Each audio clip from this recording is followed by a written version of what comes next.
So po guys, good evening po sa inyo. Kwentuhan muna tayo. At wala po akong ginagawa ngayon, hindi masyadong busy. So, narito po kami sa hospital yan. Sa hospital po yan. In the first place, alam niyo po kung anong binigay sa kanya. Pagdating po namin dito kagabi is, ang in-inject daw sa kanya is omeprazole. So, pinadadaan po yun sa kanyang mga ugat. Tapos ngayong hapon, eto na. Ilang inject din siya ng omeprazole kagabi, tapos kaninang umaga. Tapos pinainom na namin siya nito. Antacid.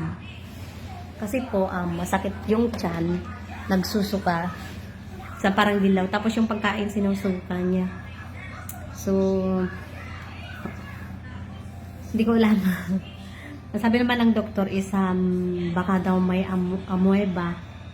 May nakain madumi or something na nainom, gano'n. Kasi nag-swimming kami nung nakaraang linggo, baka nakainom ng tubig sa swimming pool. So, yun yung suspense sa nila. Inaantay pa namin tumain. Tumain na po kanina, kaya ayan. Pina-exam, bukas pa malalaman yung resulta. Bukas na sasabi ng doktor kung amoy ba. Sana lang amoy ba lang din. Mas maigi na yung kaysa yung mamanahin pa niya yung sakit ko. Diyos ko, ang hirap. Yung maranasan niya yung mga simptomas kung napakarami kong pinagdaanan. So, kwentuhan lang tayo ng maiksi.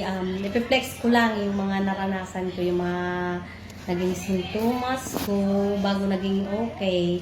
Hindi naman po sila sabay-sabay actually naramdaman. Pero, parang may nawawala, may dumadating, may pumapalit, parang ganun po. So, naikwento ko na po kasi sa aking reels yung una kong naging simptomas, yung masakit ang kaliwang mata na buong ulo na parang binabaak, sumusuka ng maasim na mainit, na panis na hindi mo maintindihan, parating mahapdi yung tiyan, laging gutom yun. So, nag-omeprazole, naikwento ko din po sa inyo na nag-omeprazole nga po ako ng isang buwan. Kasi noong time na yun, maramdaman ko yan is pandemic. So, mahirap yung basta-basta pumunta ka sa hospital magpa-check up. So, through online ako magpa-check up. So, ang sabi nung, ang konsulta, hindi ako nagpa-check up. Binigyan niya ako ng omeprazole 30 minutes before meal with cranial S after meal. So, within 2 weeks, wala din po nangyari, ganun pa din. So, pa-check up ulit ako. Sabi niya, sige, another 2 weeks for omeprazole. Pero palit natin yung Cranial-S ng Gaviscon. At nirekomenda din niya sa akin na magpa-check up sa internal or gastroenterology para malaman daw kung ano pa yung mga ibang cause na kung saan pa nagkukos, bakit hindi gumaling-galing at kailangan ko din daw magpa-abdominal ultrasound para malaman kung saan pa nagmumula, bakit for 1 month na ako humiinom, may random pa rin yung doon pa rin yung sintomas na gayon, baka may pinagmumulan daw.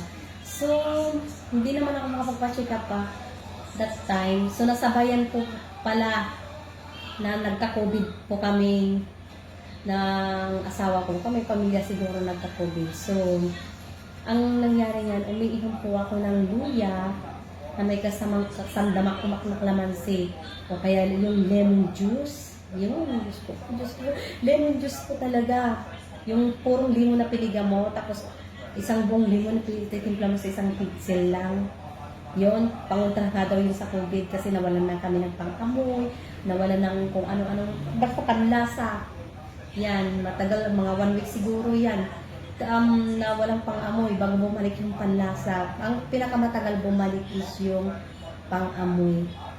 Ang dami kong chichiborityo na ginawa na nagsusupa ko. So, doon siguro na-trigger si acid ko. So, habang ako'y that time po kasi may ubo pa din ako. Yung parang ubong-ubo po talaga ako that time. So, umiinom pa din ako ng yung Lomosil. Yun ang ininom ko, yung Lomosil, tinitimpla sa tubig. So, ang akala ko yun ang naging dahilan na bigla akong yung pakiramdam na yung dibdib ko parang may umahon. So, tuloy-tuloy na po yun, para na akong nahihilo, na nagdidilim ang paningin, yung kamay mo nanlalamig, nanlalambot yung mga hita mo, pati paa nanlalamig na siya, na hindi mo maintindihan, nagsishake-shake yung katawan mo. na ang hirap huminga, na hinahabol mo siya. Sabi ko, ano na kaya to? So, curious na curious po ako niyan na bakit nagkaroon ako ng ganun. Tawag ako nung asawa ko sa trabaho, pinauwi ko, Diyos ko po, pakiramdam ko yung mamatay na. Yung una kong maramdaman niya, sabi ko, wala, hindi ako sabi ko, umuwi ka. Pinauwi ko talaga siya. So, doon na kami napilitan na nagpa-emergency, nagpa-check up sa emergency. Doon ko din nalaman na positive ako sa, magpapakonfine sana ako, and doon ko din nalaman na positive po ako sa COVID. So, hindi nila ako tinanggap kasi kita nila sa isura ko, nahihirapan akong huminga, habol-habol ko talaga ang hininga ko. Tapos, ang pakiramdam ko pa lagi ang gutom, mayat-maya din akong gustong kumain, ganyan. So, umuwi kami. Ang binigay nila po sa akin, sandamak-mak na vitamins, ilang klase ng vitamins yun na may kasamang pangpatulog. So, wala pong nangyari din. Diyos ko po, kung ang dami kong noon experience. Tapos, hindi pa po ako nakakatulog sa gabi. Sa dami na siguro ng vitamins na iniinom ko. Alam niyo po yung bibig mo nanunuyo sa gabi na gusto mo uminom ng tubig, inom ka ng tubig, nandun pa rin yun. Nanunuyo pa rin yung bibig mo. Tapos, hindi ka, kahit antok-antok ka na, makakaidlip ka lang ng konti, gigising ka na ulit. Tapos, nag-iisip, kinakabahan. Ang tagal po yun bago nawala yung sintomas na iyon. So, nung nagpa-gastro ako, nagpa-internal ako. So, pina-abdominal ultrasound niya ako. Ang dami niyang pinapacheck sa akin.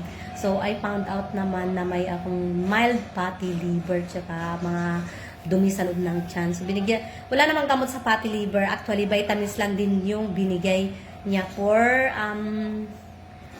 one month po siya sa vitamins sa fatty liver, sa liver. Tapos, parang mataas din po yung cholesterol ko. So, uminom din ako ng within 3 months na gamot sa cholesterol.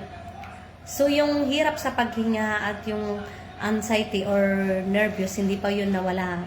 3 months na di pa po yun nawala, nandun pa rin. Sumunod is, nawala naman po yung half day. Meron pong half day, pero nasamahan na ng bloated sa tiyan. So, nung after 3 months na ako magpa-abdominal naman, magpa-abdominal na ulit at saka magpa-blood chem, is okay naman na lahat. So, nag-stop na ako nung talaga. Nahirapan ako nung kasi kunting kain lang, bloated na, punong-puno na yung tiyan. Tapos sasamahan pa ng bigat ng dibdib. Ang hirap huminga, nahabol mo palagi. Nakakatakot po, ang hirap pong matulog na ganun yung pakiramdam. Na natatakot ka, bigla ka na lang sa gabi. Meron pa yung nangingimay na yung mga kamay, kalahating katawan. Kung ano na napapanaginipan mo, naghahalusinate ka na minsan na pag dila mo mata, may nakikita ka na kung ano-ano. Tapos bigla ka na lang kakabahan. Meron pa yung bigla na lang tinutusok-tusok yung dibdib mo. O kaya yung likod mo. Meron din yung gabi yung magigising ka na parang namamanhid na yung likod. Di mo alam kung ano mo doon, namamanhid na yung likod. Masasabayan na ng hirap ng paghingat, atake na nervyos.